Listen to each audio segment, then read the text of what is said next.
Eu sou Adriana Saqui, gerente regulatória da GSMA aqui no Brasil. Esse painel vai tratar um pouco mais sobre 5G, um tema que já estamos vendo ao longo desses 2 dias de evento, mas proporcionado pela GSMA, a ideia é trabalhar um pouco como o Brasil está se preparando para a era da 5ª geração. Bom, com grande satisfação, eu convido então para compor a mesa o senhor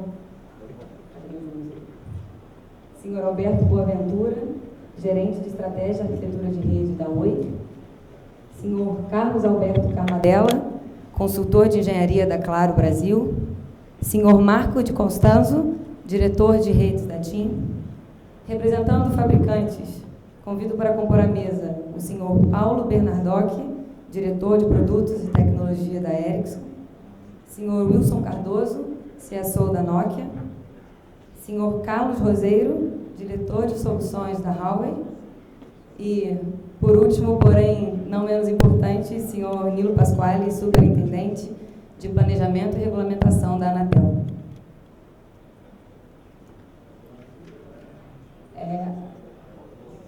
Não, ele está aqui. Bom, deve estar chegando, mas... Bom, agradeço a todos os componentes da mesa. Como combinado, somos muitos, então peço que os senhores, durante suas exposições, se atentem ao tempo.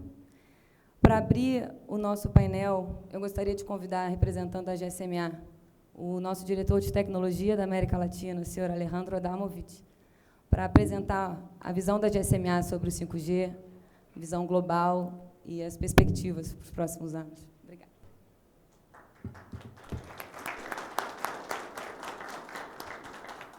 Muito obrigado, Adriana. Vou começar pedindo licença para vocês para falar portunhol. Eu sou argentino. Compreendo muito bom o português, mas não sei falar muito bem. Muito bem.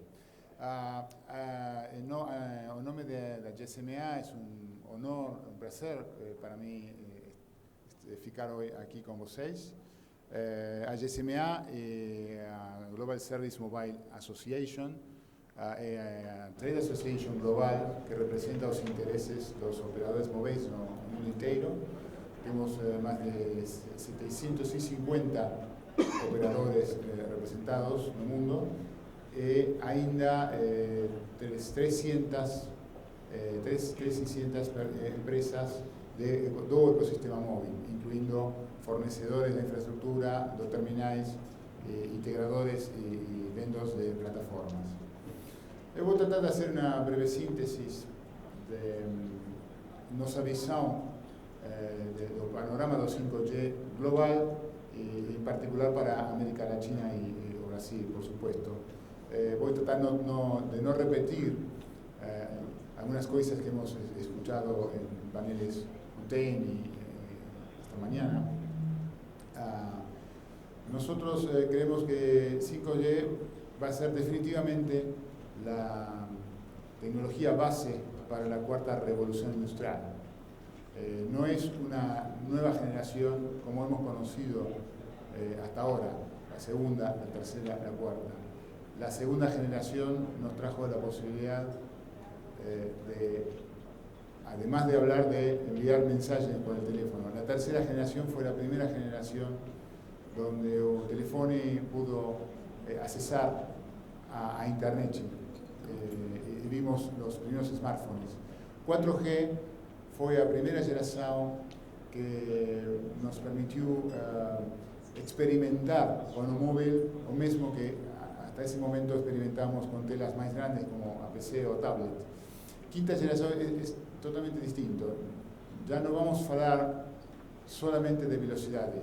La 5ª generación trae, por supuesto, un nuevo salto de velocidades. Vamos a tener velocidades de hasta 1 giga por conexión.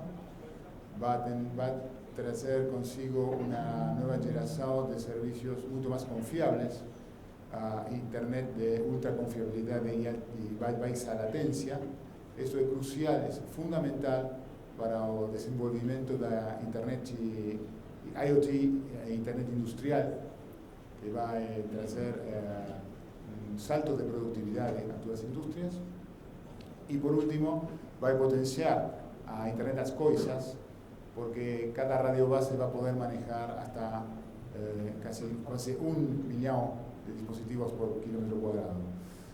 Por eso decimos que a 5G no es un nuevo salto de velocidades, no es más de lo mismo.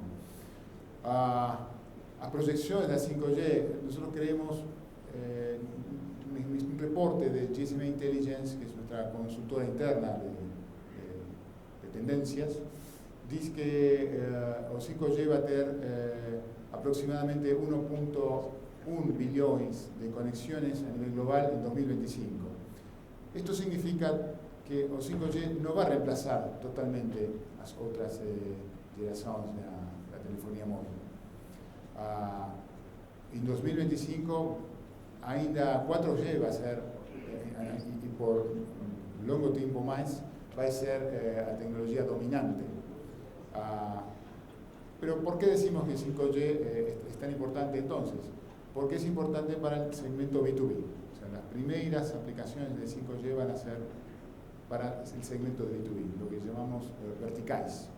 Vamos a tener un Internet industrial, por ejemplo, para manejo de procesos industriales robotizados, una Internet para B2X, para control de vehículos y flotas, no solamente vehículos para transporte de personas, de familias, vehículos industriales. Eso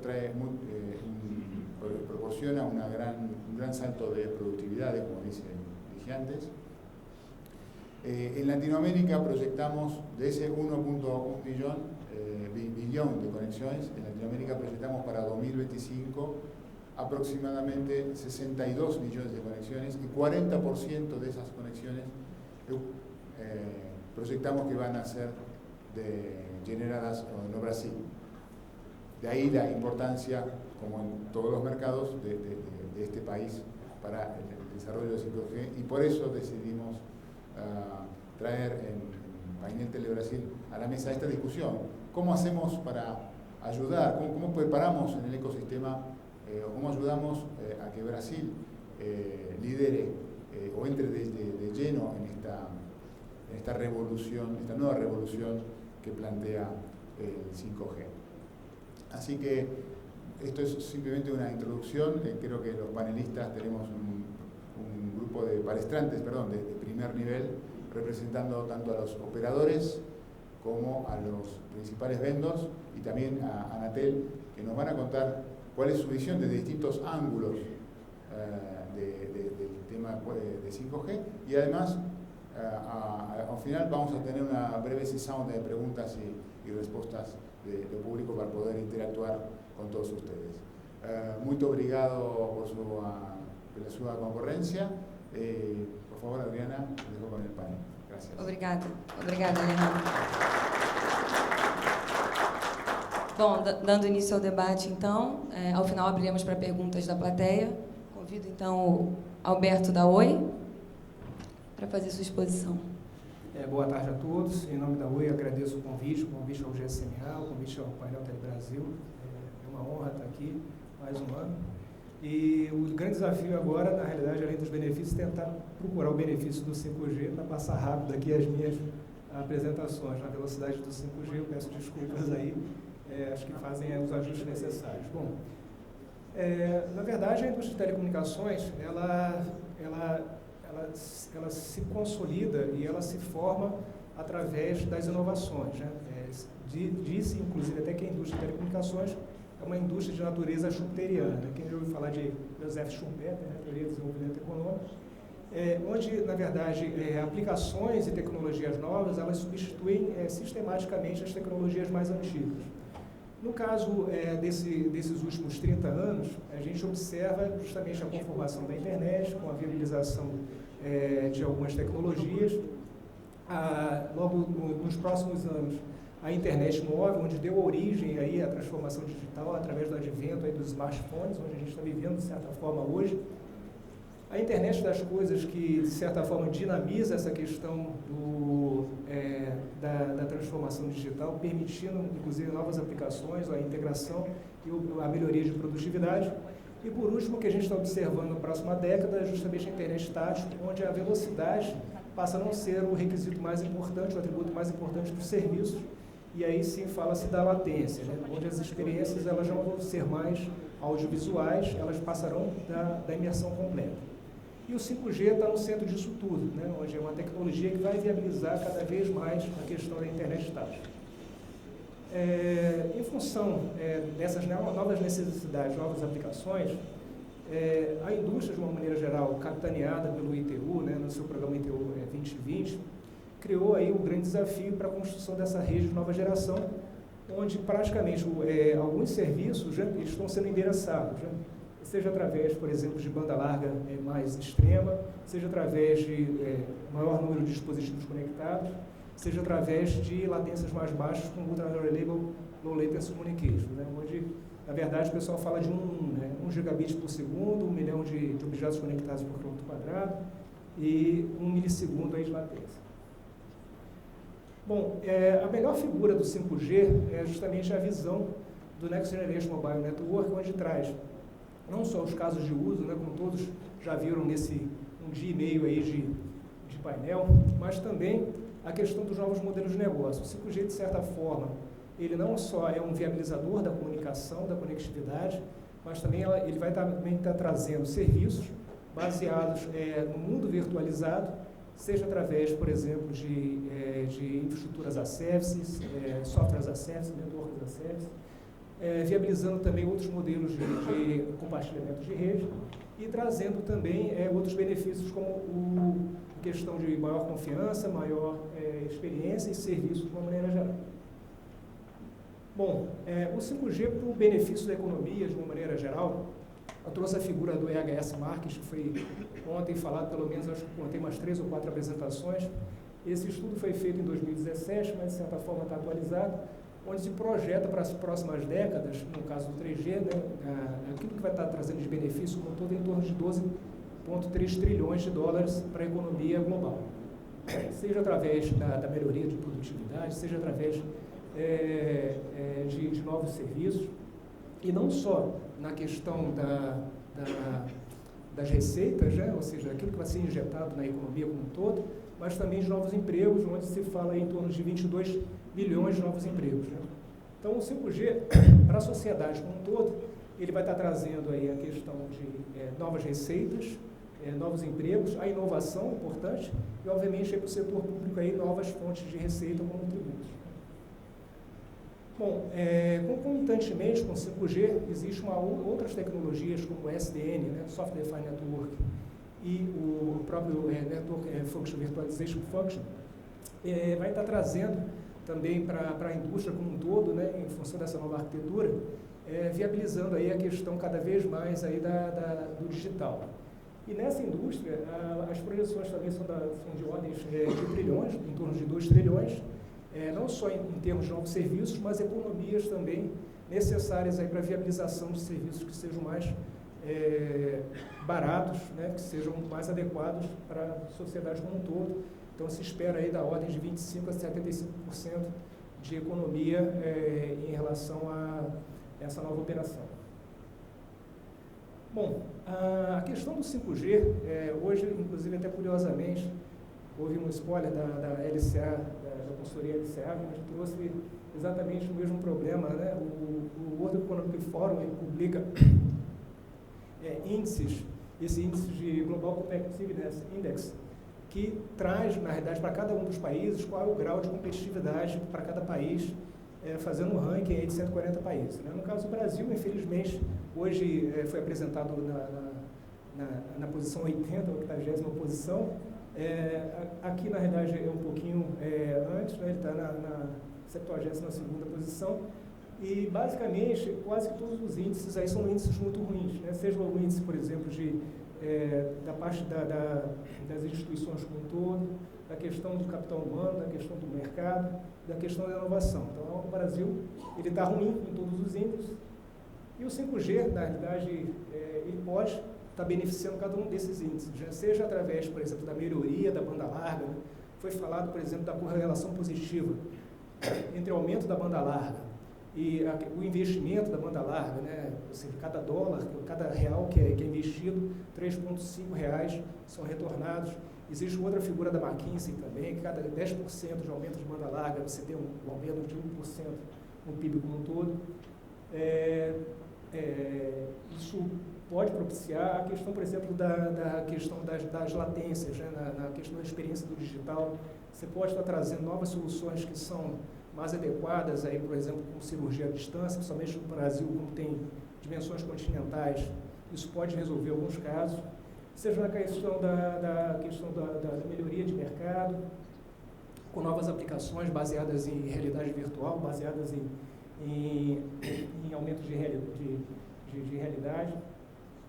E também, por último, a questão da inovação, né? O 5G, ele, como foi falado, ele não é só plataforma de conectividade, ele vai propiciar, em função da sua própria arquitetura, essa melhoria da inovação como um todo, né? Seja através de tecnologias que são adjacentes, como a inteligência artificial, com a própria virtualização, onde, através de parcerias com empresas, com terceiros, né, com startups, de uma maneira geral, pode estar criando um arcabouço, pode estar se criando uma massa crítica de novas aplicações e de novos benefícios para a sociedade como um todo. Bom, mas o 5G não é só isso, né? Tem os desafios, né? Principalmente para as operadoras. A gente está falando não só do desafio aí de ter mais espectro de frequência, né? Fala-se no caso do 5G, né? A gente tinha, na realidade, no caso do 3G, 5 MHz cada portadora, e no caso do 5G são 100 MHz cada portadora para frequência range 1, para frequência range 2 são 400 MHz. Tem a questão da densificação de dispositivos, tem a questão da densificação de cell site. Isso tudo traz, na realidade, vários desafios para os operadores como um todo. Entre o primeiro desafio é justamente a questão de espectro, onde estou trazendo aqui, ano passado eu trouxe esse mesmo tema, que é a questão do compartilhamento de espectro. Hoje, por exemplo, para a viabilização de um espectro de radiofrequência, tem que estar fazendo testes de convivência, eventualmente esse processo é um processo demorado e é custoso, né? E, eventualmente, através de tecnologias, como acontece, no caso, nos Estados Unidos, como acontece na Europa, você pode, na verdade, fazer uso oportunista de determinadas faixas de espectro, como no caso aqui no Brasil, 600 MHz para aplicações rurais, o próprio 28 GB para ambientes indoor, a banda C como um todo para ambiente indoor também. Você pode estar viabilizando um mecanismo de tal maneira que você confina a utilização desse espectro, não necessitando, por exemplo, da convivência ela para todos os ambientes funcionar de uma maneira adequada. Então, você, de certa forma, viabiliza a utilização de espectro, trazendo eficiências de uso, experiência do usuário, velocidade de implantação, aumento de receita e novos modelos de negócio. Um outro problema é a questão da densificação, né? Aqui, na realidade, eu trouxe um quadro. O 5G vai estar trazendo mais 1 GHz em termos de espectro, né, da possibilidade de estar operando com mais 1 GHz. Eu vou ter uma eficiência espectral da ordem aí, no caso do IMT2020 são 30 bits por segundo por hertz, mas vamos colocar aí na média de 10 para facilitar a conta. Mas para se atingir, por exemplo, a densidade de tráfego que se espera para o 5G da ordem de 1 terabit por segundo por quilômetro quadrado, somente aí com a densificação de cell sites, né? Então, cell sites vão ser densificados, vão ser importantes.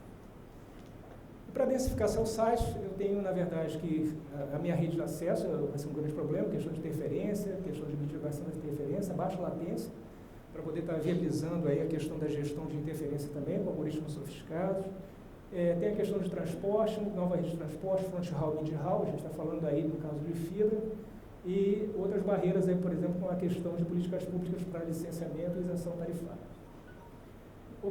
No caso do transporte, né, ao contrário do que aconteceu com as outras tecnologias, você poderia eventualmente até utilizar, lançar mão aí de tecnologia de rádio. Mas quando se fala, por exemplo, de front haul, né, ou seja, quando se fala, na verdade, de Cloud RAN, para se ter os benefícios do 5G, a gente fala no início, na largada, aí de 25 gigabits por segundo por cell site, né? Isso aí, na verdade, hoje com as tecnologias existentes, só mesmo com a fibra ótica a gente consegue um resultado eficiente. E a fibra ótica, na verdade, com uma densidade, por exemplo, de 100 celsius por quilômetro quadrado, há uma necessidade em torno de 20 a 50 quilômetros de fibra por quilômetro quadrado. Então, isso aí, na verdade, é um grande desafio. Isso por si só, né? Não só a questão dos investimentos necessários, mas, obviamente, a questão da viabilização através de políticas adequadas para poder fazer a construção dessa infraestrutura. No caso de sites novos, também tem um outro problema, tem até uma curvinha que é interessante, da capacidade do sistema.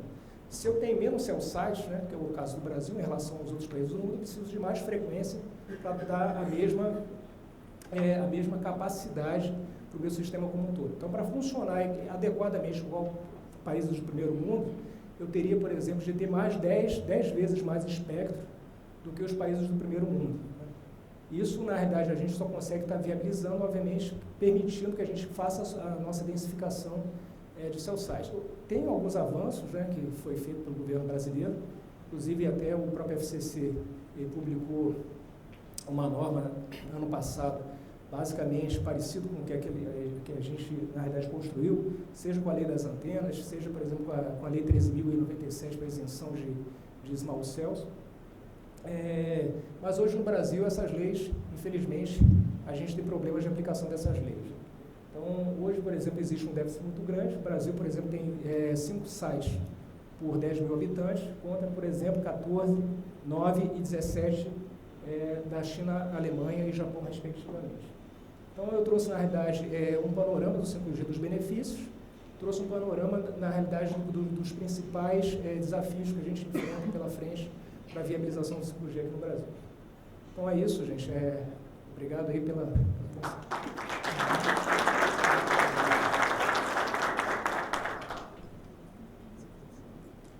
Obrigada, Alberto.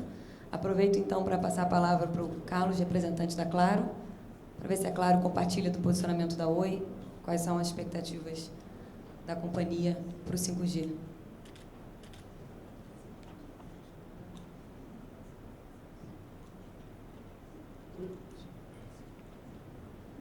Boa tarde.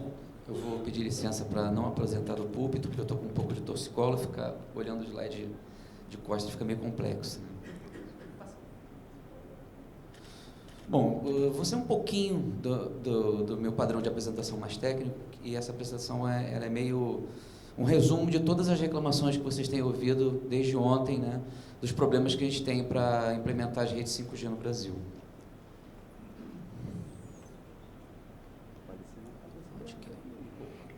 Bom, o primeiro grande problema é a convivência com os sistemas de recepção de TVRO, que são antenas parabólicas na faixa da banda C e banda C estendida, que é um problema histórico que nós temos no Brasil, né, um fator de integração nacional, e por uma questão de economia de circuitos, para se tornar o sistema mais barato, os LNBFs, que são guias de onda, ficam instalados na antena parabólica, eles nunca foram dotados da devida proteção de filtragem contra emissões de sinais de rádio fora da sua banda de recepção. Então, quando a gente ativa qualquer transmissão rádio numa banda próxima à banda C ou banda C estendida, a gente interfere no sistema de recepção de TVRO, canais abertos de TV via satélite, porque o sistema não tem a natural proteção.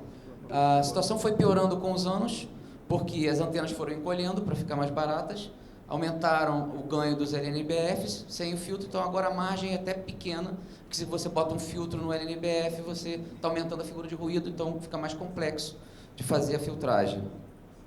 Bom, e sabendo dessa dificuldade, a Anatel resolveu fazer teste de convivência com a banda C para ver se há alguma maneira de mitigar utilizando novos LNBFs dotados de filtros, com circuitos um pouquinho melhores, mas com a necessária filtragem, que é uma coisa que, por lei, seria obrigatória para qualquer sistema que convive em faixa adjacente.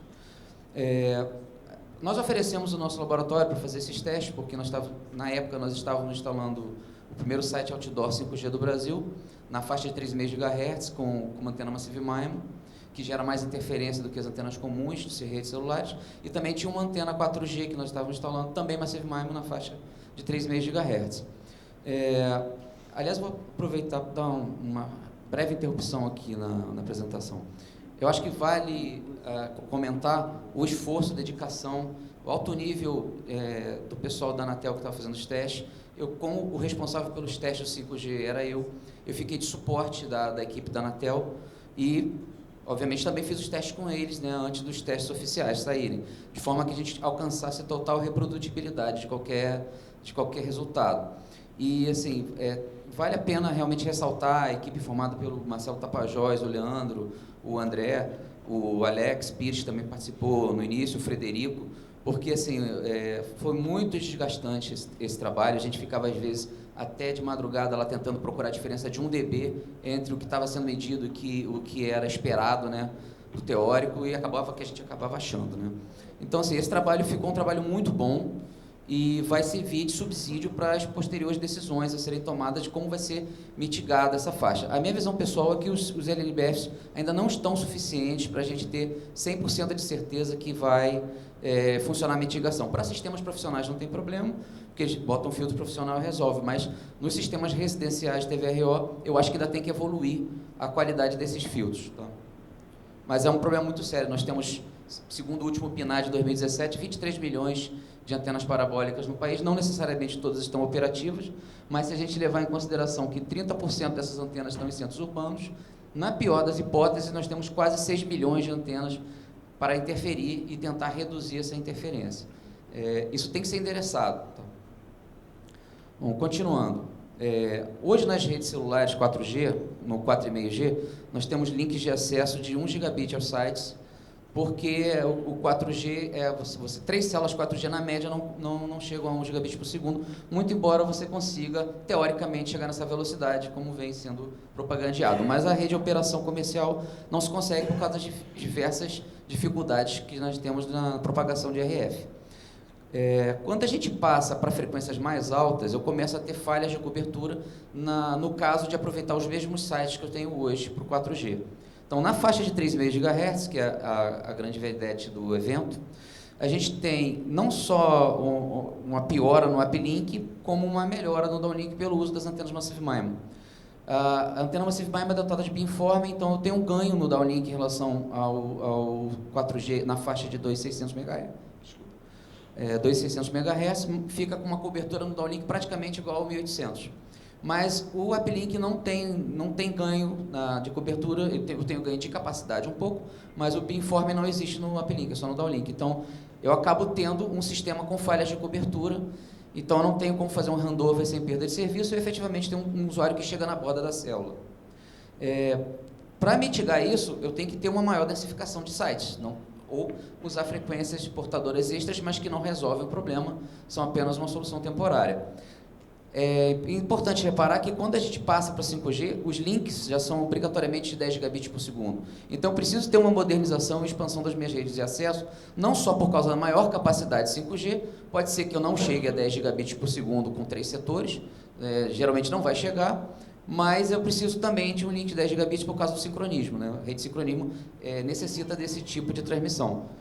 Quando a gente adensa, nós temos ainda a piora nesse cenário, que é precisar de mais acesso aos sites. Então, não só tem que gastar com a modernização, com a ampliação da capacidade, como também a ampliação de links. E aí passa pelo processo de licenciamento, por problemas de postes, toda a série de dificuldades que se tem para ter novos cabos óticos lançados, né, no ambiente urbano. Por exemplo, direito de passagem. Quando a gente vai para a faixa de 26 GHz, eu não tenho nenhuma melhora nem no downlink nem no uplink, porque a frequência é muito alta, os sinais são muito diretivos, então, na verdade, as minhas células encolhem muito. Acaba se tornando um cenário típico de small cell. Então, faixa de 26 são as ondas milimétricas, eu acabo tendo um adensamento muito grande de sites, né, toda vez que a gente vê a apresentação do 5G, se fala que vai ser 10 vezes o adensamento do 4G, na verdade isso reflete para a faixa das ondas milimétricas. Na faixa de 3,5 eu tenho entre 50% e 70% a mais de sites, então não é uma coisa tão terrível se fosse fácil a gente obter licenciamento para novos sites, né, que é a grande dificuldade. Se para a faixa de 3,5 um site macro já é difícil, imagina a gente instalar small cell pela cidade toda, uma distância de 50 a 100 metros entre as antenas, que normalmente você vai ter que instalar no mobiliário urbano. né, postes, fachadas de edifício, pontos de ônibus, relógios de rua. E eu tenho maior dificuldade ainda por causa da transmissão, que eu vou ter fibra ótica para tudo quanto é lado, para conseguir acessar as minhas células. Outra coisa importante é a base do 5G, que se vem falando muito, que ele vai ser um habilitador de novos serviços, né? Ele é todo um ecossistema, é um framework diferente, não é só uma tecnologia de rádio, que vai me dar mais banda e menor latência. O 5G ele não é fortemente baseado em virtualização, ele é totalmente baseado em virtualização. Então, para que eu possa atender todos os tipos de serviços que eu quero atender, em ânsia de mobile broadband, que é uma ultra banda larga, com latência de 10 milissegundos ou um pouquinho mais, os serviços de ultra baixa latência, o RLLC, em torno de 2 milissegundos ou menos, né? E as conexões massivas de IoT, eu tenho que ter uma distribuição das funções de rede do 5G de forma virtualizada em data centers hierárquicos. Então, eu posso ter um data center muito próximo aos meus sites celulares para um serviço de ultra baixa latência ou para fazer um local breakout de vídeo ou uma extração massiva de IoT para ser trabalhada num data center de Big Data. Então, esse tipo de distribuição também me demanda transmissão, porque hoje o 4G é praticamente centralizado. Todas as redes celulares têm uma diretiva de rede que é mais centralizada. No 5G, isso vai ser distribuído. Então, não só tem os problemas de transmissão para os sites, mas também 2 sites para os data centers e dos data centers para outros data centers. Aí me leva a um problema de fibra ótica em nível nacional. Não é só o municipal nos postes. Eu tenho um problema nas estradas, que eu vou falar mais à frente aí no próximo slide. E como eu estou trabalhando com data center, né, funções virtualizadas em servidores comuns, eu tenho que visualizar a segurança. Assim como o 4G, o 5G não tem nenhuma proteção na interface aérea, né? Se você quiser extrair dados do seu usuário, embora seja extremamente difícil, porque você tem centenas de usuários conectados numa célula, é possível, embora praticamente inviável. Então, você tem que ter uma estrutura de proteção dos seus dados no dispositivo, caso sejam dados que precisam ser protegidos, dados de alta confiabilidade ou de dispositivos de controle.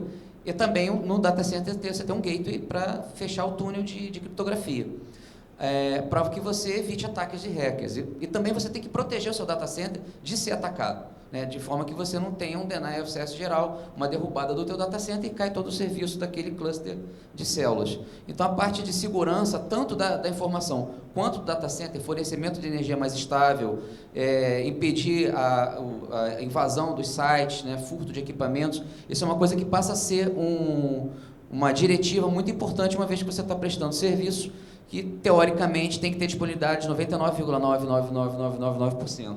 Então, não é uma coisa tão simples assim quanto se imagina, é um valor alto, um custo alto de implantação desse tipo de estrutura. E aqui mais um resumo do que já se vem comentando também, mais comum, as leis municipais com toda a sua burocracia e demora para concessão de licenças. Nós temos, na verdade, não são exatamente 4.000 antenas, porque são 4.000 sites. Vários sites eu tenho 3 setores atendidos, então podem chegar até quase 12.000 antenas que até hoje não foram liberadas para a instalação do 4G. Estabelecimento de distâncias mínimas entre as antenas. Esse primeiro gráfico aqui, vocês podem ver, eu moro nesse prédio com essa seta vermelha aí. Nessa área eu tinha que ter uma distância de menos de 200 metros entre os sites. Eu tenho distância de 250 a 300 metros entre os sites celulares para cobrir essa área no 4G. No 5G eu teria uma distância de 100 metros. Então, se hoje eu não consigo licenciamento para o site, nem para o meu prédio, que eu sou síndico, eu também não consegui, imagina para o 5G que eu vou precisar ter 2, 3 sites intermediários nessa situação.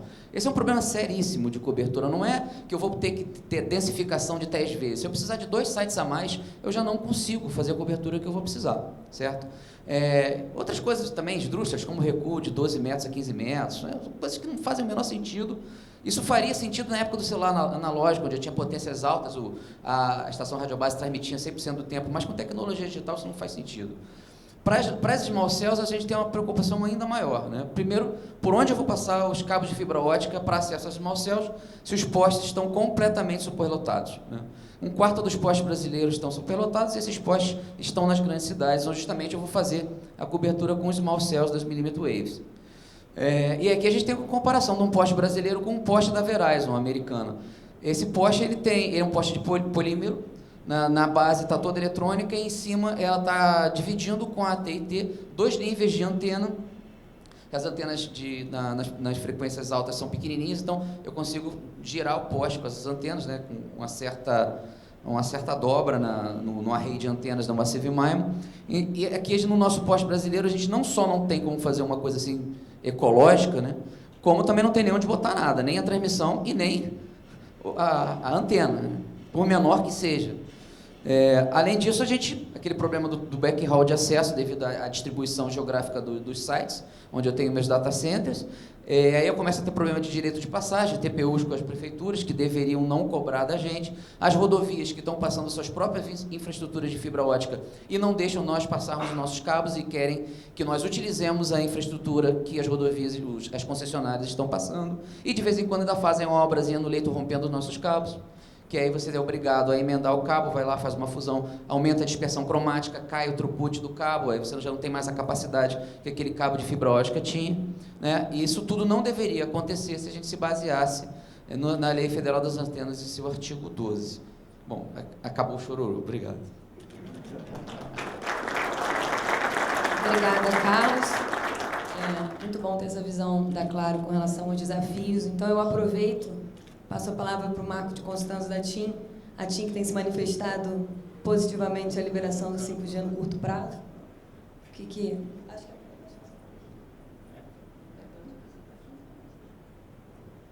Olá. Bom.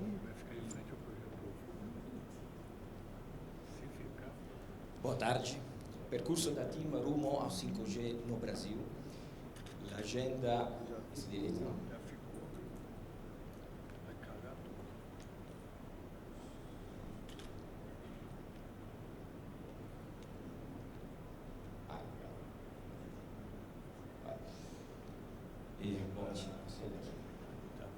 Preparando a rede da TIM, caso de uso e lançamento no Brasil.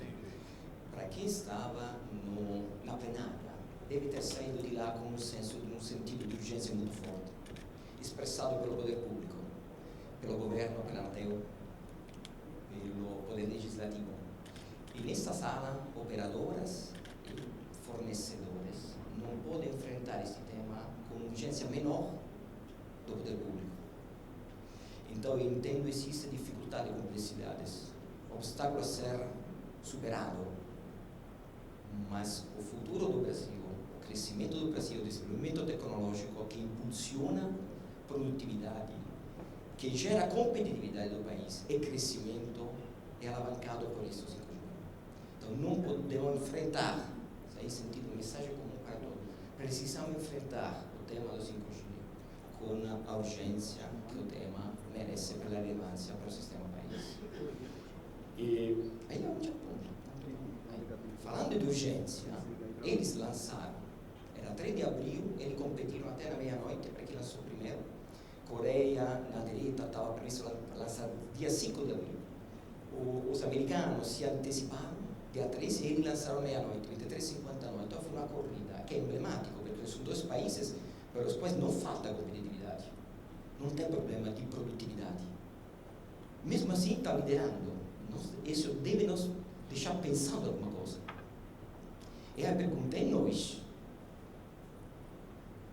E eu vou tocar o que estamos fazendo com o time para preparar a infraestrutura para ser 5G ready. O 5G não começa uma vez que a frequência é otorgada. Se você começa a preparar a rede quando a frequência é otorgada, é tarde demais. Vai a ter mais 2 anos de trabalho. 4 passos que a TIM está cumprindo, sem pressa e sem pausa, para se preparar para 5G.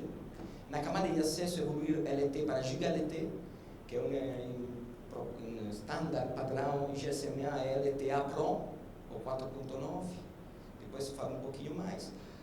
High Capacity Backhaul Regional e Urban, para levar fibra everywhere, ou High Capacity Backhaul everywhere. Core Network evoluído para suportar 5G, as capabilities de 5G e distribuição de data center. Quando testaram no Verizon, que baixaram um episódio de The Office em 8 segundos, foi 5G sim, mas tinha uma CDN ao lado. Ou seja, até 5G e buscar conteúdo do outro lado do oceano não serve para nada. Então não é só ativar 5G como protocolo de acesso para ter um 5G que funcione. Vamos lá, são quatro passos, 4 slides. Adriano vai me perdoar, eu já negociei com ele no prazo maior. E acesso. Estamos habilitando VoLTE. Perché VoLTE 5G? Perché la voz di VoLTE, la voz in 5G faz fallback in VoLTE. Não existe fallback em circuito. Não ter VoLTE hoje não está pronto para 5G. Nós somos a maior rede latino-americana de VoLTE, 17 milhões de clientes, mais de 3.000 cidades atendidas, 88% da população coberta. Pelos clientes, que significa isso? 40% do hidrocolo, 30% do hidrocolo, 50% mais de qualidade percebida, menor consumo de bateria. Então, está se preparando para 5G e melhorando a vida dos clientes. Estamos habilitando MIMO, testando Massive MIMO com beamforming em 3D dinâmico, porque 5G é beamforming, é nativamente beamforming. Estamos habilitando carrier aggregation, multi-component carrier aggregation. 100% da nossa rede é NB IoT ready, estamos prontos para habilitar, já temos serviço andando em NB IoT. High Order Modulation, toda a nossa rede é 245 QAM da Link 64 QAM na Link. Então, estamos levando para outro estágio, outro patamar nossa rede 4G, para que seja mais próxima a 5G. Backhaul. Dizer fibra everywhere, com a complexidade que o colega da Claro comentou, seria leviano, mas estamos levando a High Capacity Backhaul no nosso site, que significa fibra, mas também microwave, High Capacity E-band, com 10 gigabit por segundo escalável, até 10 gigabit por segundo escalável, rede metropolitana de agregação de 100 GB, longa distância a partir de 100 GB e múltiplo de 100 GB. Então, está com todas as características de Orlando que as capabilities de 5G exigem: banda, throughput, latência, segurança, resiliência. Isso não deve funcionar só na camada de acesso, mas também na camada de transporte. Core, aí o percurso é complexo. Identificamos já há algum tempo 6 etapas de evolução da nossa Core Network, começando pela virtualização, tema que já abordamos, o colega Claro falou justamente, é virtualizado, nativamente virtualizado, mas já hoje é virtualizado a nossa Core Network. Distribuir em data center, splitar control plane e user plane, para que seja CAPS, porque 5G é CAPS nativo. Estamos hoje na etapa de habilitar um EPC evoluído para suportar o modelo 5G NSA. Então, essa etapa de Core Network não deve começar no momento que você participa e ganha de um leilão. Agora vou me tocar como eu vou preparar minha Core Network. Vai levar mais 2 anos. Sem falar desse tema, data center distribuído. Hoje, na nossa rede não de TI Network, aqui no Brasil, já estamos com 25 data centers. E vamos rumo a 35 data centers, 16 core em 8 cidades, duplicado, e 19 data center edge distribuído, já no conceito MEC, de distribuição de conteúdo na ponta mais próxima do cliente. Um pouco de use cases, mas não para falar da teoria, ok, use cases, isso já vou passar rápido, porque ano passado já falei disso. Repetir cada ano a mesma coisa sem avançar leva pouco. Isso para cristalizar os 4 modelos de serviço, NAS Mobile Broadband, Fixed Wireless Access, isso para o mercado de consumidores, B2C. B2C é nosso modelo atual de operação, de negócio. Não transforma o modelo de negócio nem cadeia de valor. O que transforma o modelo de negócio em cadeia de valor são o modelo B2B. Então, Mission Critical IoT e Massive IoT. As características que estão embaixo são justamente da GSM Association. Isso só clusteriza, não vou perder tempo. Bem, uma boa teoria, essa teoria que já vimos várias vezes. O que estamos fazendo? Identificamos como grupo Telecom Italia alguns mercados verticais de interesse prioritário, sabe? Linkando que diferente tipologia de mercado, de modelo de negócio, de serviço, aplicações requer banda diferente. Isso é o único tema um pouco mais ligado ao aspecto que vou tocar. Banda média, que é a banda 3.5 como harmonia mundial das bandas, mas também a banda legada, que vai ser reformada. Na verdade, não existe mais refarming, 5G, existe Dynamic Spectrum Sharing. Então, a atividade custosa de refarming que deixamos para passar. E vamos mover tendo banda milimétrica lá em cima para ter low latency, porque low latency exige channel space reduzido. E vamos tentar ir também pela banda baixa com sharing de espectro nas bandas existentes ocupadas, utilizadas pelo LTE. E vou dar Telecom Italia, o Brasil é parte do Telecom Italia já tem 3 redes pré-comerciais lançadas. Na República de San Marino foi o primeiro estado coberto 5G, 10 anos, não está. E com Nokia, com 3 parceiros. Bari Matera, são 2, a foto está muito linda aqui, quer visitar. Conselho mútuo. Bari Matera com Huawei e Turin com Ericsson. O que fizemos lá? Digo o que fizemos porque nós, aqui no Brasil, visitamos, tá? Nós somos pessoas de marketing, nós somos pessoas de marketing, de tecnologia, vai lá, visita. Então, o que fazem lá é como se nós estivéssemos fazendo. Nós temos acesso direto ao banco de dados. Então, medindo como é provar a 3.5G.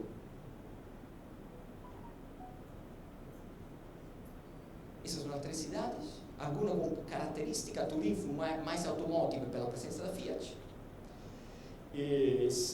Bari Matera foi mais turismo pelo viés turístico que tem as cidades.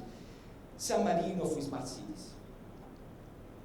Isso são, primeiro, falamos muito, usamos e abusamos da palavra ecossistema. Eu penso, acabou. São 50 partners, por vários use cases, passo a dar uma lida aí, mas acho que isso é mais interessante que aquela lista. Tem o carro autônomo da China, remote driving, onde o driver está remoto. Interessante para você, vai em Praça Navona e vê Praça Navona como era um século atrás. Pode visitar a Capela Sistina sem entrar na Capela Sistina. Então, tem aplicações que traz inovações na vida comum de consumidores e de empresas. Então, isso é o que estamos fazendo como grupo Telecom Italia, experimentando e testando use cases. Não somente buscando que um futuro, próximo futuro, que algo acontecerá, está acontecendo. E aqui? Vamos lançar? Aí vou convidar vocês, 4h30, no auditório, onde o Pietro Labriola, nosso CEO, vai fazer um anúncio muito importante. O Leo também, Carlos de nosso sítio, vai participar do painel. Estamos mais próximos de 5G, queremos estar mais próximos de 5G do que imaginamos. Obrigado. Obrigada, Marco. Terminamos então com esse convite para o próximo painel suspense da TIM. Eu aproveito e passo a palavra aos fornecedores, aos fabricantes, começando pelo senhor Paulo Bernardoc, da Ericsson. Por favor.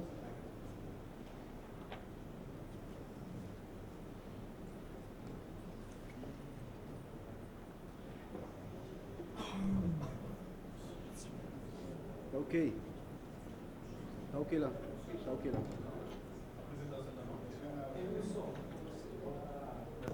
Opa, só ajusta a apresentação da Ericsson, por favor.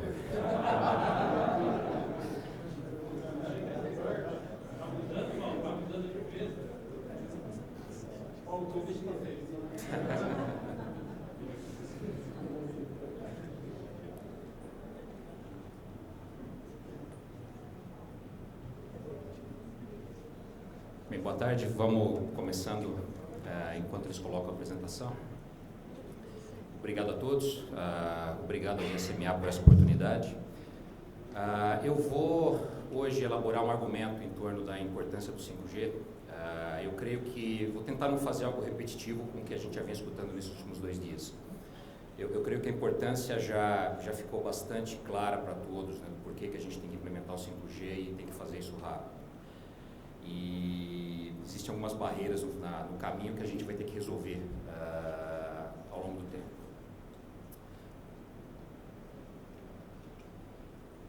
esse é o percurso que a gente percorreu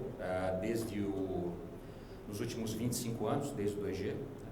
Cada geração trouxe um conceito novo, uma novidade. Então, começamos massificando a voz, navegação na internet, massificamos o vídeo. E a ideia do 5G é que ele atenda não só as pessoas, mas também atenda as coisas. Tudo aquilo que pudesse beneficiar de uma conexão vai ser conectado. Nesse contexto, a gente criou o conceito de sociedade conectada. No que toca ao preparo da rede, né, a tecnologia já está bem madura no que toca a 5G, as primeiras redes estão sendo lançadas. A gente pôde ver com a apresentação dos nossos colegas aqui os passos necessários para a implementação do 5G vêm sendo dados. Então, por exemplo, a virtualização dos nós de rede. Por parte da implementação de equipamentos, também temos hoje já em campo equipamentos que suportam 5G, já são compatíveis, o que torna aí a implementação muito mais simples. Por outro lado, se a gente observar bem essa figura, né, existem algumas barreiras físicas que a gente precisa transpor para que essa implementação seja bem sucedida. E aí a gente cai naquela questão do quanto, né, o governo e a sociedade vão contribuir para isso. E essas barreiras caem basicamente em três categorias, né? A primeira delas é a disponibilidade do espectro, né, e esse espectro é um preço acessível. A segunda delas, a redução das barreiras de implementação, e aí vários exemplos foram dados ao longo desses 2 dias. A questão da lei de antenas, a questão do direito de passagem, os temas relacionados a compartilhamento. E por fim, um outro aspecto que tem que ser levado em consideração são as externalidades positivas que o 5G traz para a economia. Então, e isso tem que ser levado em conta. A gente não fala só de novos serviços, a gente fala de atender indústrias, de aumento de eficiência e de mais empregos. Eu vou elaborar meu argumento em torno da importância do 5G. Essa foi uma pesquisa feita pelo Consumer Lab da Ericsson, é uma unidade que faz pesquisas de mercado e nos ajuda a orientar o desenvolvimento dos nossos produtos. E foi perguntado para as pessoas o que eles esperavam do 5G. A resposta, de alguma forma, não foi muito surpreendente. Eles disseram, eu quero mais do que eu tenho hoje. Eu quero mais dados, eu quero mais velocidade, eu quero mais franquia. E, naturalmente, esse será o primeiro serviço lançado pelas operadoras. Existe uma aderência muito grande em torno do caso do negócio que hoje eles já possuem no mercado. Entretanto, quando nós olhamos mais adiante nessa linha temporal, a gente vê que aparecem os casos de uso industriais, né? E os casos de uso vão ficando mais elaborados e vão ficando atingindo outros aspectos da economia. Para exemplificar, o mercado de varejo, por exemplo, né? Com o 5G, a gente pode visualizar um caso de uso como, por exemplo, um provador virtual. A pessoa não precisa mais ir até uma loja para comprar uma roupa. Ela vai poder experimentar essa roupa virtualmente, usando um dispositivo de realidade aumentada ou de realidade virtual. Então, assim, a rede vai estar lá, vai ter um pico de dados, latência adequada para esse tipo de serviço e tudo mais. Mas isso endereça uma pequena fração do que realmente o potencial de retail tem sobre o 5G. Hoje, só para colocar alguns números, o tamanho do mercado de vendas online é de 8% comparado à da economia real. Então, o que isso quer dizer? Que 92% da economia de retail não está digitalizada. Então, assim, não é só uma questão de trazer as coisas para cima da rede 5G, é uma questão de trazer o dinheiro também para cima da rede 5G. O 5G é uma plataforma essencial para se fazer a digitalização também da economia. E aí a gente pode visualizar mais à frente casos de uso do tipo, que a gente já discute hoje em dia, por exemplo, o caso da Amazon. Eles hoje já se dispõem a entrar no mercado de mercearia, que é um mercado muito diferente do que eles fazem hoje, que é entregar dispositivos eletrônicos e livros na nossa casa. Entregar livro e dispositivo eletrônico é uma estratégia de logística, né? Eles otimizaram uma cadeia de logística, mas é uma cadeia de logística como sempre existiu. Quando a gente fala de entregar alface, tomate e cenoura na nossa casa, é o retrabalho, é a transformação total da cadeia de logística. É mudar totalmente a forma como a economia funciona hoje.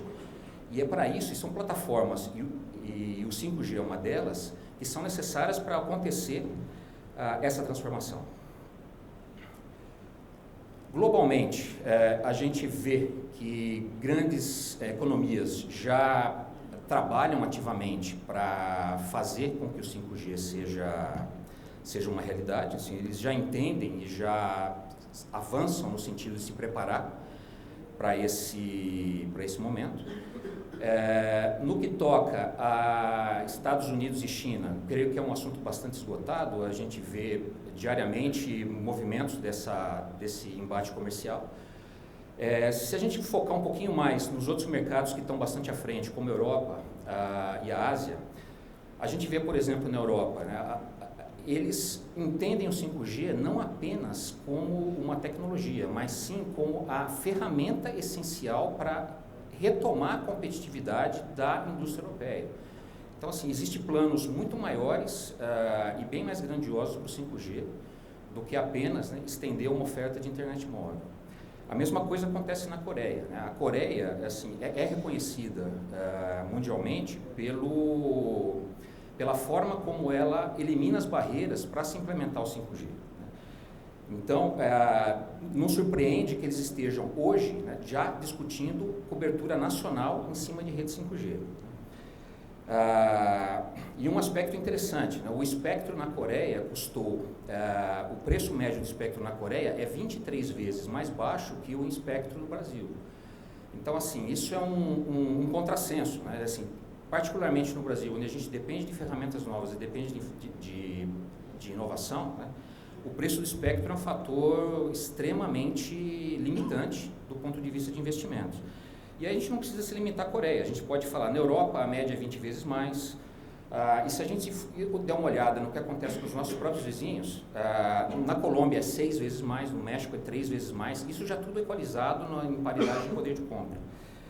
Então, assim, no que toca aquilo que é mais relevante para nós, a gente viu nas apresentações que o governo vem trabalhando em diversas frentes, né?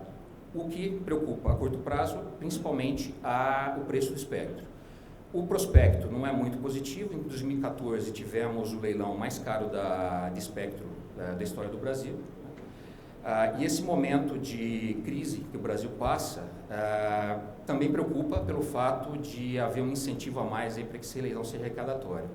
E o que a gente vê o preço do leilão é inversamente proporcional à adoção da tecnologia. Principalmente quando a gente compara o preço que foi pago pelo nível de adoção da tecnologia ao longo do tempo. O nosso pessoal de relações industriais e governamentais fez um estudo extenso com relação a isso, a gente pode compartilhar e discutir esses dados com vocês, mas fica a mensagem, né? Assim, o 5G é ferramenta fundamental e essencial para a economia do país. A quantidade de externalidades positivas previsto, que a gente antevê em cima do 5G é brutal. Então, assim, temos que, nessa nossa agenda governamental, olhar para frente e caminhar no sentido de implementar o 5G o mais rápido possível. Essa é a minha mensagem, obrigado.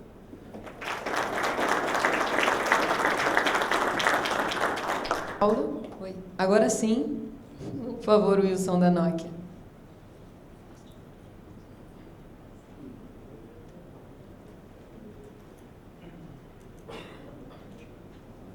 Boa tarde a todos. Obrigado, GCMA, pelo convite. Vou conversar um pouco sobre como a gente vê o 5G no Brasil. A primeira mensagem que a gente dá é um pouco do grande tema que acho que foi debatido de manhã, que é o tema da produtividade. Um dos maiores problemas que a gente tem no Brasil é a produtividade, né? A produtividade do brasileiro é 4 vezes inferior ao norte-americano. E um dos grandes problemas que a gente tem é de como endereçar essa produtividade. O 5G é uma ferramenta que, na nossa visão da Nokia, pode contribuir para diminuir esse ato de produtividade. Como nós podemos ver esse ato de produtividade sendo diminuído? Em função de 3 pontos fundamentais que atacam a nossa indústria. O primeiro ponto é que a geração de valor do smartphone ele acabou na nossa visão. Eu não imagino alguém caminhando na rua com o smartphone fazendo realidade aumentada ou realidade virtual para fazer uma aplicação. Foi o mesmo erro que nós fizemos no começo do 3G, quando a gente imaginava que o 3G seria uma ferramenta de comunicação de vídeo. Para os cabelos platinados na sala como o meu, quando a gente especificou o 3G era uma plataforma de comunicação de vídeo. Depois se converteu em outra ferramenta. O segundo ponto, que nós estamos atingindo o limite físico e econômico das redes de telecomunicação. Isso foi mostrado em todas as apresentações de formas diferentes, com adensamento, com virtualização, mas os limites das nossas redes estão chegando no limite físico. Então nós precisamos buscar novas tecnologias. E outro fator fundamental que nós estamos atingindo limite operacional e limite de TCO. E se vocês verificarem no mundo inteiro hoje, não existe uma operadora que continua no negócio clássico de telecomunicações que traz retorno de investimento. O que foi mostrado hoje de manhã pela LCA não é um problema só do Brasil um pouco mais crônico, mas acontece em todas as partes do mundo. Para os amantes de telecomunicações nessa sala como eu, nosso negócio de telecomunicações está falido, se a gente continuar com o modelo clássico. Sinto muito, essa é a má notícia nessa perspectiva essencial dos 3 limites que nós atingimos nessa indústria. Ou seja, o que nós precisamos fazer? Mudar essas 3 perspectivas ou nós vamos estar fadados a buscar emprego em outra área. O que nos resta então fazer? É buscar a infraestrutura industrial aqui é no só comércio, do que foi mostrado em verticais, e buscar o valor nessas verticais, buscar uma arquitetura distribuída, que seja através de virtualização, e isso é um dos fatores fundamentais do 5G, e automatização violenta da rede. Sem esses 3 fatores, nós não vamos mudar o nosso mercado de telecomunicações. Essa é a realidade nua e crua. Vocês podem debater violentamente, podemos discutir, mas acho que até um resumo do painel até agora. Isso não é só o mercado brasileiro, é o mercado mundial. Bom, o que nós podemos começar a pensar em fazer diferente? Primeiro ponto é evoluir a rede para a missão crítica. Isso foi falado nos últimos dias. Ou seja, o que está em azul claro é o que nós fazemos com 4G. Né? É fazer velocidades, latência até 10 milissegundos, larguras de banda até 100 megabits por segundo. O que vem no 5G é baixar essa latência até 1 milissegundo e até levar velocidades 10 gigabits por segundo. E você vai falar, por que preciso de latências de 1 milissegundo? Existem centenas de aplicações industriais que demandam latências de 1 milissegundo. Qualquer robô hoje que trabalha em produção, nós temos robôs instalados na Nokia hoje, 50% da nossa produção de estações de rádio base na Finlândia são feitos com uma rede 5G. Resultado da melhoria de produtividade, 40%. Fundamental nisso tudo não é só o que está aí em termos de latência e produtividade, mas é confiabilidade da rede. E o que ficou em cinza, discutimos em 10 anos, que é o 6G. Para quem não sabe, o governo finlandês colocou 250 milhões de euros em pesquisa em 6G já nesse ano. Quem está preocupado com 5G, já podemos debater 6G. Bom, um pouco fundamental, eu não vou cair exaustivamente nesse roadmap, mas o que se faz hoje, que foi comentado hoje, que foi feito na Coreia, foi lançar a primeira fase do 5G, perdão, que foi o Mobile Broadband, o Enhanced Mobile Broadband. Fator curioso na Coreia, só contribuindo com meus 3 fatores, as 3 operadoras na Coreia estão cobrando menos pelo 5G do que pelo 4G e Enhanced Mobile Broadband, mostrando que esse modelo de banda larga móvel está exaurido. Que eles estão buscando, esperando a padronização das novas funções que nós vamos ter para o final de para metade de 2020, quando nós vamos ter o Ultra Reliable Low Latency, que vai nos permitir entrar nas verticais. Qual é o lado bom disso? Vai casar mais ou menos com a época do nosso leilão de frequências no Brasil. Com o leilão de frequências, se nós podemos começar a imaginar as aplicações de verticais, que vai ser a parte de saúde, parte de energia, de manufatura e de transporte. Por exemplo, alguém de vocês não imagina que nós vamos ter carro 100% autônomo? Eu não sei quando. A pergunta é como? Né? Sem 5G, eu não tenho esse futuro de digital transportation. Eu preciso de uma rede também que me possibilite a evolução de sistemas de energia. Hoje a gente fala de cogeração. Como que eu vou garantir que a energia gerada na minha casa não vai interferir no grid e vai causar um sistema, porque eu preciso interromper esse sistema em milissegundos em caso de falha. Se eu falo de digital manufacturing, o que nós estamos falando? Das grandes indústrias desaparecerem, por causa dos custos de logística. Eu estou falando em fazer impressão 3D maciça. Por exemplo, voltando à nossa fábrica de Nokia 5G, parte das estações de rádio base hoje nossas são impressas em impressoras 3D. Eu posso ter impressora 3D, possivelmente na esquina. Aliás, na esquina de onde eu moro tem uma lojinha agora que você pode imprimir algumas coisas em 3D, inclusive em alumínio. Então esse futuro que nós estamos tendo vai nos possibilitar, e tudo ancorado em redes 5G, ou em 5 grandes redes digitais, em saúde, transporte, energia e manufatura, suportado por uma rede que nós chamamos na Nokia de FutureX, que é uma evolução que está contemplada do 5G, é a visão que nós estamos vendo. Nós chamamos isso também de redes extremamente hiperconectadas localmente, ou seja, um pouco do que o Marco comentou, de levar os data centers cada vez mais para a ponta. Um exemplo que nós temos até na internet, vocês podem buscar isso, o Porto de Hamburgo. Eu canso de falar isso. O Porto de Hamburgo, em uma semana, carrega mais containers do que Santos em um ano.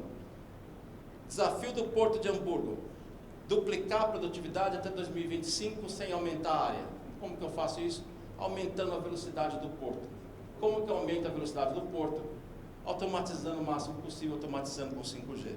Aonde eu mando uma pessoa hoje fazer uma atividade de risco em cima de um container, vou mandar um drone.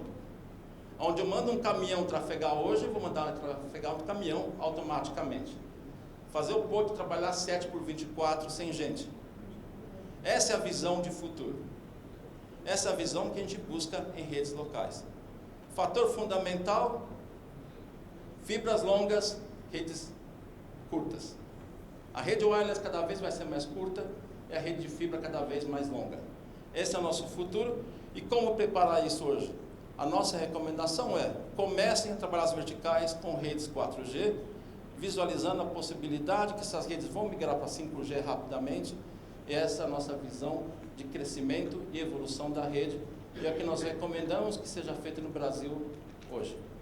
E por que e quando investir em 5G? 3 grandes motivadores. O primeiro motivador, as operadoras estão aqui. A primeira vai ter a corrida para pôr o primeiro logo nos telefones, porque os consumidores compram logo, né? Eles vão comprar o logo do 5G no telefone. Ou seja, a competição. O segundo ponto é o espectro. Nós temos problemas de espectro em algumas cidades, nós precisamos de novo espectro. Eu chamo do polígono maldito da Vila Olímpia em São Paulo, ou Leblon no Rio de Janeiro, que nós não temos mais jeito de crescer a rede. E o último ponto, que é o maior motivador de tudo, são os novos mercados das verticais. Então é isso a motivação que a gente tem de começar a mexer com o 5G agora. Muito obrigado.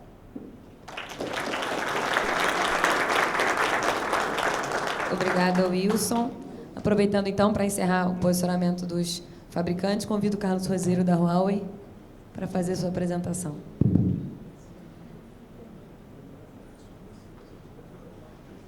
Muito boa tarde, meu nome é Carlos Roseiro e para responder à pergunta como preparar o Brasil para o 5G, eu acabei fazendo uma espécie de call for action em relação a todos os elementos da cadeia de valor que participam na construção do 5G no Brasil. Como é óbvio, nenhum destes players, chamemos assim, consegue fazer o 5G acontecer sozinho. Então, é necessário que cada um faça a sua parte. E o que eu hoje vou dividir aqui com vocês é um pouco a visão da Huawei sobre o papel, o que cada um pode contribuir para a construção desse 5G. Eu tenho um slide apenas, com um truque, mas é um slide apenas. Em relação aos vendors, neste caso falo pela Huawei, obviamente, qual é que é a nossa principal contribuição neste momento? Que o investimento das operadoras não seja, digamos, para jogar no lixo, no sentido de que as operadoras que estão investindo hoje não podem pensar que eu estou investindo hoje em 4,5G, mas depois veio o 5G, jogo tudo fora e em seguida vou investir em 5G. Não. Então, a nossa grande preocupação aqui é assegurar, neste momento, que todos os investimentos em 4,5G, eles são 5G ready. Isso significa que quem investe hoje em 4,5G, pelo menos com os produtos da Huawei, ele está preparando ao mesmo tempo para o 5G. Então, a gente fala que investir hoje em dia em 4,5G é investir em 5G. E isso, eu consigo mostrar isso de duas formas. Tanto no lado de lá, ou seja, a nível da rede de acesso, onde, digamos, o site hoje, como ele é colocado, quando tivermos o novo espectro, ele vai ter apenas uma nova antena 5G, e ele fica, digamos, todas as outras componentes da rádio já estarão preparadas para o 5G. Então, apenas uma antena nova a nível da rádio da rede de acesso. A nível da rede core, a questão da arquitetura distribuída, que o Marco até teve a oportunidade de mostrar, é exatamente também essa a premissa que a gente coloca, que é ir evoluindo já hoje a rede, prepará-la, distribuí-la, claudificá-la, para que, quando chegar o momento do 5G,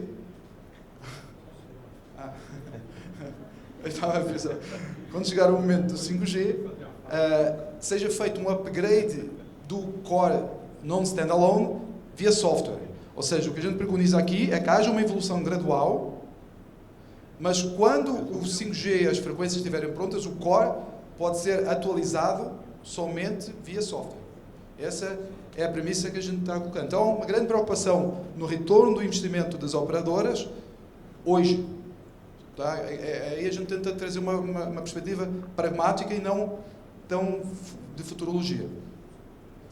Em relação às operadoras,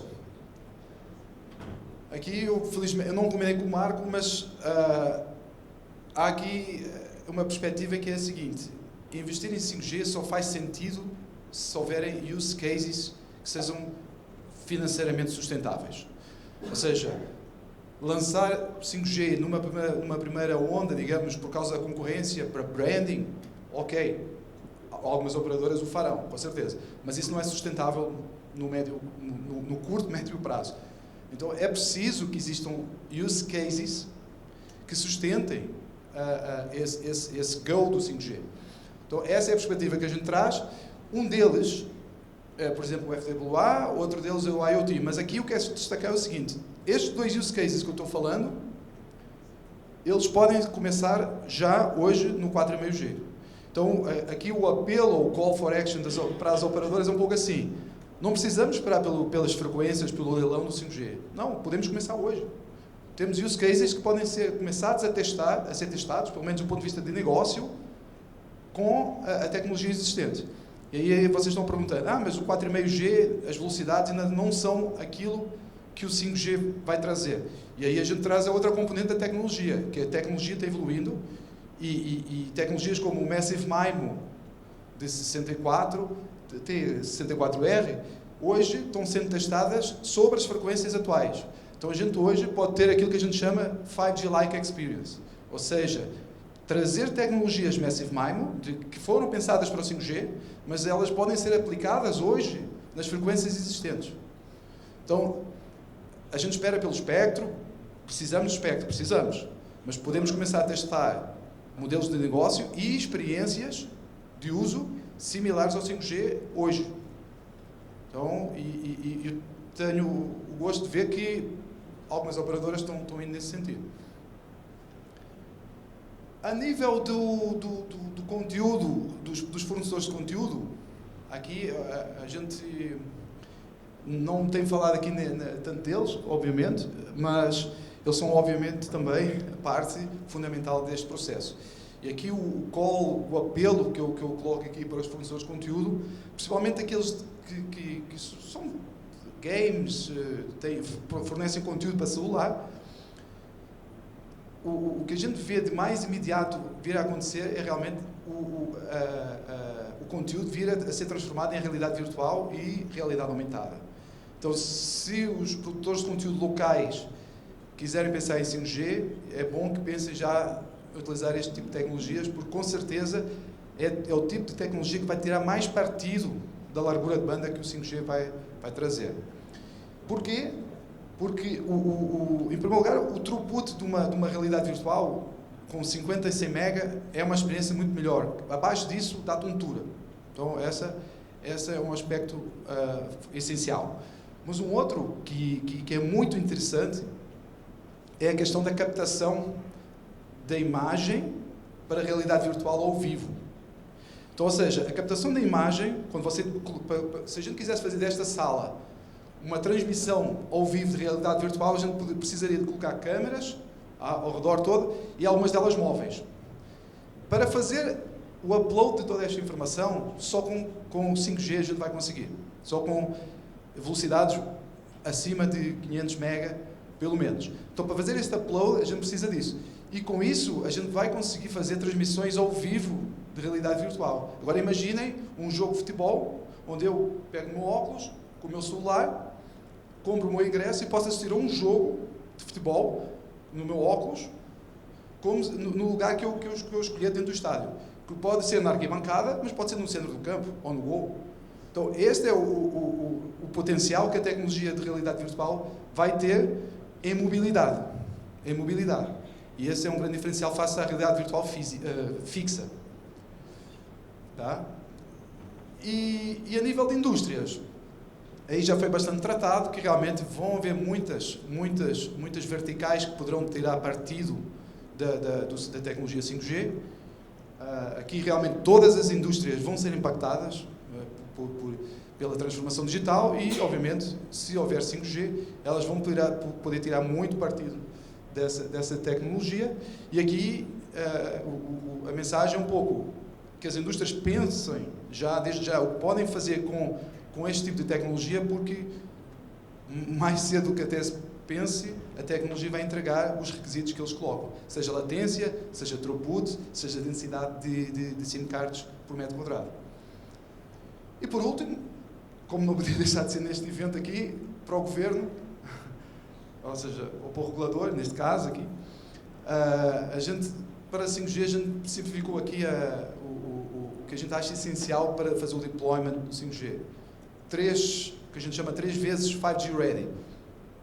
Primeiro, o espectro, obviamente. O segundo, a questão de ter a aquisição de sites, o prazo da aquisição de sites reduzido. Hoje a média, vi ali, está claro, 12 meses.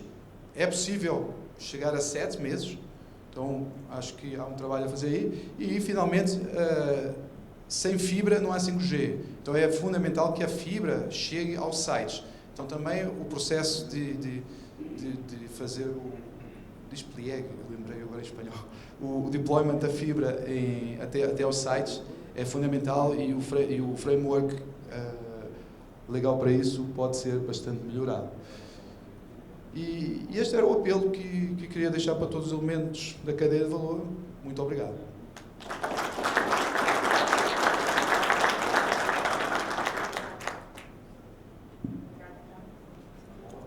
Oi? Ah, tá. Pois é. Obrigada, Carlos. Já iniciou sua apresentação dizendo que nenhum dos players pode construir o 5G sozinho. Então, eu deixo para o último componente da mesa, senhor Nilo, que coloque o posicionamento da Anatel com relação a isso. Obrigada.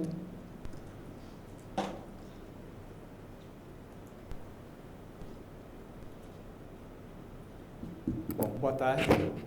Obrigado pelo convite. Acho que eu vou até pular alguns slides, né?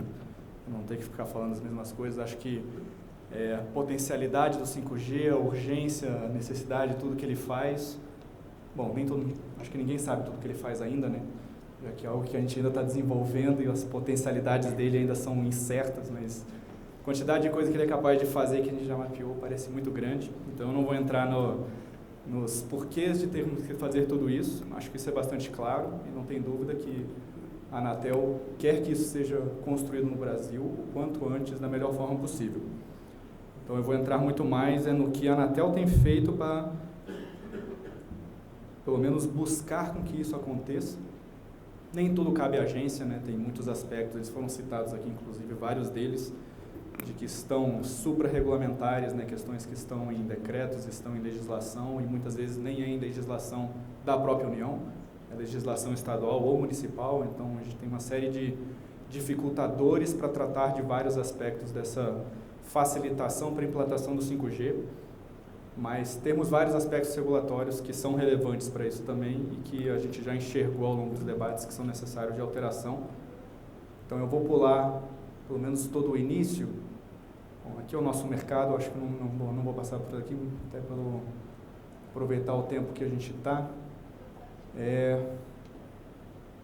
Bom, a figurinha que todo mundo conhece do que é o 5G, é isso que nos norteia para reavaliar todos os aspectos regulatórios que envolvem a implantação do 5G. E quais são eles em grandes termos?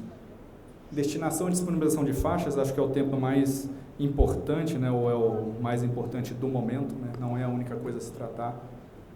Eu coloquei um asterisco ali porque esse é o principal tema que eu vou tratar nos slides da frente, são poucos, mas é importante ter em mente. Toda a regulamentação afeta a prestação dos serviços, ela tem sido revista já há mais de 2 anos que a Anatel faz esse debate do que tem que ser reavaliado na regulamentação, né? Questões de outorga, recursos de numeração, e aí entra uma série de aspectos importantes e que conversam diretamente com aqueles 3 vertentes do 5G, né? O Ultra Wideband, as redes mais resilientes de missão crítica e o Massive Machine Time Communications. O que a gente tem que ver aqui? A gente tem várias temáticas que são projetos específicos dentro da agência que buscam abordar ou simplesmente tirar barreiras ou simplificar o processo regulatório para a implantação do 5G. Um deles é a parte de outorga e licenciamento. Vou lembrar que o licenciamento tem 2 componentes, né? Tem o licenciamento Anatel e tem o licenciamento urbano de municípios, que é boa parte do gargalo para o deployment de infraestrutura, está nessa parte mais municipal, mas a Anatel também tem um componente relevante nessa discussão, e entra vários fatores aí. Tem desde a simplificação da outorga, do processo de autorização em si, até a simplificação de como incide a tributação em cima de todo esse processo de licenciamento. Isso é parte do debate que tem dentro da Anatel, não é à toa que a agência tem defendido as discussões do PLC 79 também, ele simplifica alguns aspectos da parte de outorga, e o próprio projeto de outorga na agência aborda a necessidade de revisão da parte de licenciamento de estações, a forma que isso é feito no Brasil. Para aqueles que não conhecem, a gente legalmente é obrigado a licenciar toda a estação de radiocomunicações que existe no Brasil, e cada licenciamento desse se cobra uma taxa para fazer, e todo ano se cobra uma taxa adicional em função dele estar funcionando. Isso para herbes macro não é tão problemático, é um problema também, óbvio, mas não é tão problemático. Tem que lembrar que toda estação celular no Brasil também paga essa mesma taxa, num valor menor, mas mesmo assim é cobrado uma taxa acima disso. E se estamos imaginando na vertical já, ou na vertente de IoT, que o 5G torna possível de forma muito mais exponencial, milhões e milhões de dispositivos conectados, com cada um pagando uma taxa, vai tornar inviável muitos dos modelos ou dos casos de uso que se antevê para o 5G também. Necessariamente uma discussão nisso. Nesse ponto, a gente tem uma notícia boa, né, que essa semana foi aprovado na Comissão de Finanças da Câmara o projeto de lei que zera as alíquotas da taxa de fiscalização para terminais M2M. Esperamos que isso crie um círculo virtuoso nas demais câmaras e no Senado, quando for para lá, e que isso se torne uma realidade também. É algo que, com certeza, vai fazer muita diferença para vários casos de uso que o 5G se propõe a tratar na parte de IoT. Questões de qualidade de serviço, projeto de qualidade da Anatel, que está rodando há quase 3 anos já, ele se preocupou em como abordar questões de IoT e discussões de... Está uma microfonia aqui enorme nesse vídeo. Alô? Parou? Buscou avaliar como que a regulamentação de qualidade afeta a parte de 5G também, como foi falado várias vezes, as componentes de construção do ecossistema 5G, questões de virtualização de rede, você fazer a alocação dinâmica de recursos, dependendo da aplicação, dependendo do serviço que está sendo prestado, Isso hoje é transparente para a regulamentação. A regulamentação trata simplesmente como entrega de serviço e cria parâmetros básicos para isso, numa visão muito de navegação de dados, serviços de voz. Né? Foi feito numa época em que era isso que era o preponderante, necessariamente precisa ser feita uma adequação a essa construção toda. É isso que está sendo feito no projeto de qualidade também. Né? E, quiçá, falar de parâmetros de qualidade em comunicações máquina a máquina não parece, nesse primeiro momento, algo razoável de se pensar em fazer. Né? Os diferentes casos de uso normalmente, de novo, vão trazer requisitos diferentes, não vai existir um número mínimo ou um número mágico básico para poder criar parâmetros de qualidade regulatórios em cima desse tipo de comunicação. Pelo menos esse é o modelo que a gente está se baseando agora na discussão do projeto de qualidade. Aspectos consumeristas também têm que ser revistos, isso também já está andando na Anatel. Né? A revisão do regulamento de consumidor, ele está na procuradoria da agência, ainda deve ir para a consulta pública, espero que isso aconteça esse ano. Né? Tem toda a chance disso acontecer mesmo, e ali a gente está fazendo uma série de alterações, já pensando também em facilitar uma série de casos de uso e serviços que podem ser prestados em rede 5G, que não necessariamente é o tradicional regras de consumidor que a gente está acostumado. Os processos de certificação. Há 1 ano e meio atrás foi feita a consulta pública para rever todo o processo de certificação de produtos da Anatel. Né? Isso também está na Procuradoria. Uma vez saindo de lá, ele vai para a aprovação final do Conselho. Isso também deve acontecer esse ano, eu espero. E a discussão nesse aspecto aqui está no nosso processo não implicar num gargalo para a disponibilização de dispositivos, principalmente olhando de novo a parte de IoT, né, mas onde vai ter diversos dispositivos, muitos desenvolvedores em cima desse tipo de aplicação. Se cada um deles tiver que passar pelo processo tradicional de certificação de produtos, é bem capaz que a Anatel vire um obstáculo ou um dificultador para muitas coisas entrarem de forma tempestiva no mercado, o que não é desejável para ninguém também. Questões de numeração de serviço, né? A numeração tradicional nossa de digitar números, ligar DDD, esse tipo de coisa, faz muito sentido para seres humanos, não faz tanto sentido assim quando a gente está falando de máquinas comunicando entre si. A gente tem outras formas de comunicação entre elas também. A regulamentação hoje exige existir esse tipo de numeração para qualquer dispositivo em redes celulares.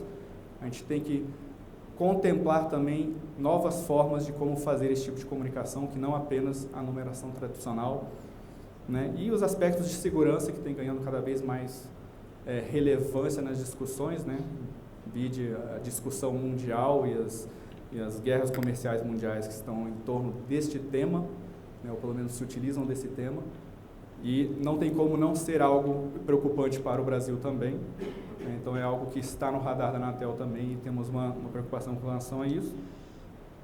E por fim, a parte de espectro, não só a sua disponibilização, mas como que ele vai ser disponibilizado, que faixas que vão ser disponibilizadas para isso e como é que ficam os arranjos tanto em leilão quanto pós-leilão. A preocupação da agência não é só trazer competição para um certame, é garantir que a competição perdure pós a realização do leilão. Né? Não adianta a gente criar um modelo em que seja muito competitivo numa licitação, para no passo seguinte termos uma concentração completa. Então a lógica é manter sustentável esse trabalho que a agência fez desde 98 de ter um nível razoável de competição em cima do serviço móvel. Isso foi por ações diretas dentro de destinação de faixa e modelos de leilão executados ao longo dos anos que conformou o que a gente tem hoje de como está a prestação do serviço móvel. Não foi por acaso, foi uma escolha regulatória ao longo dos anos isso acontecer. E temos os aspectos além da regulamentação, os aspectos legais, da parte de licenciamento, que com certeza a gente já fez esses debates, a Anatel tem posicionamento sobre essas coisas todas, infelizmente a gente não tem o poder de alterá-las sozinho, a gente tem só buscar o convencimento para esse tipo de debate. Né? Faixas no Brasil hoje que a gente já tem destinado, são todas essas aqui, né? Um item que a gente fez nesse processo já de simplificar a regulamentação, já pensando nas novas redes e o uso de todas as faixas para todas as tecnologias, é o regulamento de Spectrum Cap que foi feito ano passado. Então ele tira aquela lógica, né, de estabelecer limites máximos de tipos de espectro para cada faixazinha que era destinado. Então, hoje você tem uma regulamentação única que trata disso, uma visão competitiva de mercado. Né? A resolução 703 foi publicada no passado, então ela não coloca mais caps por faixa específica, ela coloca ranges do espectro com limites ou percentuais máximos que as empresas ou grupos econômicos podem deter. Esse é o arranjo que a gente tem hoje, tá? Faixas de cobertura, capacidade de desempenho, né? A faixa do 3,5 é uma das... Esse aqui é o laserzinho, é uma que está sendo considerada agora para o leilão. A faixa do 2.3 que está aqui. E temos uma faixa que está sendo considerada também, que é a faixa dos 26 GB. Ela não é destinada ainda para o serviço, mas ela está sendo discutida em conjunto com todo esse processo. Seria a primeira faixa milimétrica a ser disponibilizada já nessa visão. Hoje temos 979 MHz destinado ao SMP no Brasil. Olhando nossa região América Latina, principalmente, é a maior quantidade de espectro destinado para o serviço. Como falei, um novo modelo de gerenciamento do espectro, muito atrelado a como a gente trata a competição em cima disso agora. Né? O 3,5 pela harmonização do 5G, previsão do nosso edital, já foi falado N vezes, provavelmente foi falado hoje de manhã, já foi falado em painéis, foi falado em todo lugar. Previsão do primeiro trimestre do ano que vem, realizarmos o certame, que significa que provavelmente em meados desse ano nós teremos a consulta pública sobre o que vai ser o modelo deste edital. Né, já teve notícias de como que está mais ou menos conformado ele, mas espera-se que a consulta pública de fato e o debate no Conselho Diretor sobre isso aconteça agora no mês de junho, que tenhamos já para meados do ano a consulta pública disso. E ele tem previsto a faixa de 3,5, a faixa de 2,3, a faixa de 26 GB e o restante da faixa de 700 MHz que não foi arrematada no leilão anterior de 2014. E estamos preparando aqui, está toda a discussão, o Brasil tem capitaneado muito forte a discussão de várias faixas das ondas milimétricas na OIT, preparação para a Conferência Mundial no final deste ano também, que vai apontar quais faixas são candidatas para o IMT 2020, né, para o 5G em resumo. Então, boa parte dessas faixas a gente tem estudado, várias delas provavelmente serão alocadas para o IMT 2020. Tá? São 33 GHz em estudo para identificação. Provavelmente não vai ser tudo isso destinado para o Brasil. Né? A gente tem algumas limitações em algumas dessas faixas por conta de outros serviços que também são relevantes. As iniciativas relacionadas ao 5G especificamente de leilão são as destinações de faixa. Esses dois já estão no Conselho Diretor para aprovação final. Então, devemos ver a destinação da faixa do 2,3 e do 3,5 acontecendo já nos próximos meses, em forma definitiva. O edital deve entrar em consulta pública, espero que provavelmente final de junho, início de julho, devemos ver a consulta pública para isso aqui também, juntamente com a discussão de destinação da faixa do 26 GHz. Isso tudo está acontecendo ao mesmo tempo. Esses são todos os projetos que a Anatel tem trabalhado para tentar viabilizar a implantação do 5G. Obrigado. Obrigada, Nilo. Fechamos, então, as apresentações da mesa com essa explicação da Anatel. O tempo já se encerrou, mas, de qualquer forma, eu vou deixar aberta se tiver alguma pergunta dos presentes. Se quiser perguntar para algum dos debatedores da mesa. Não? Se você puder se identificar aí para qual palestrante.